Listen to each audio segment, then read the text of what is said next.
لا تبخلوا علينا بالاشتراك ولايك للفيديو لتشجيعنا.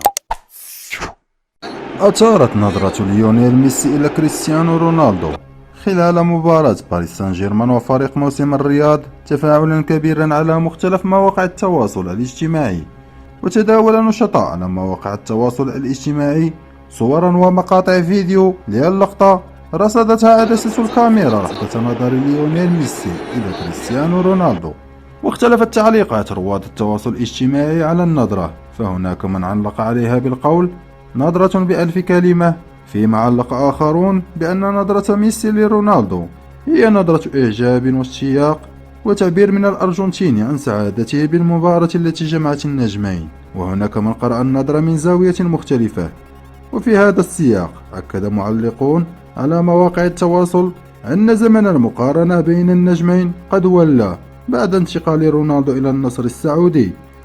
وجاءت اللقطة التي أثارت تفاعلا كبيرا خلال مباراة نادي باريس سان جيرمان الفرنسي مع فريق موسم الرياض، والتي أقيمت على أرضية ملعب الملك فهد الدولي في العاصمة السعودية، والتي انتهت بفوز باريس سان جيرمان ب5 أهداف مقابل 4.